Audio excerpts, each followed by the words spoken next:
Europe.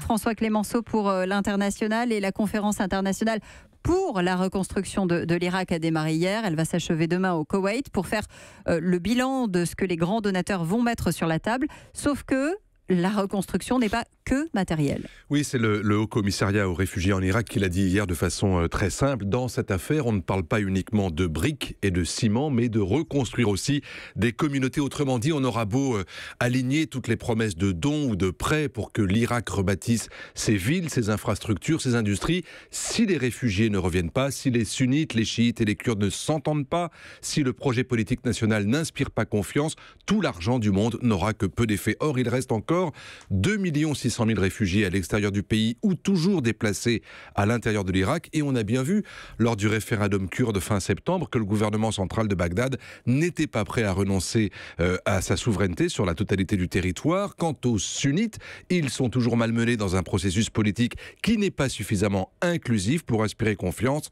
Bref, tout cela explique pourquoi les partenaires étrangers de l'Irak y regarderont à 2 fois avant de promettre des fonds. Mais en même temps, François, les besoins, eux, sont énormes. On ne sort pas indemne d'une guerre de 14 ans, puisque tout a commencé avec l'offensive américaine de 2003, en passant par la guerre contre Daesh à partir de 2014.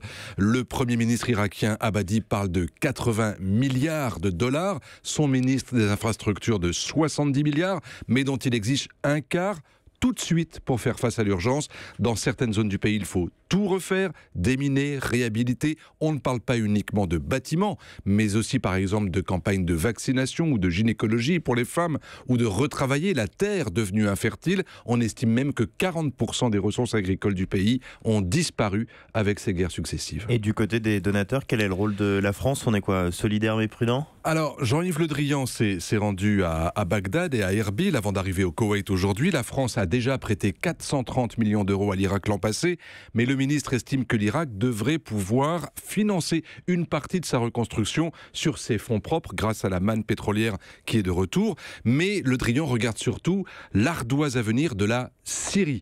Le pays a beau être 2,5 fois plus petit que son voisin, 2 fois moins peuplé, les ravages y ont été pire en 7 ans que pendant toute la durée du conflit en Irak. Or, en Syrie, l'exigence française sur le plan politique est démultipliée. Pas question de reconstruire le moindre centimètre carré tant qu'une solution politique n'a pas été trouvée pour remplacer la tyrannie de Bachar el-Assad. Cela ne fera peut-être pas plaisir aux Russes qui aimeraient bien confier le carnet de chèques et les bétonneuses aux Européens, mais c'est comme ça. Europe 1.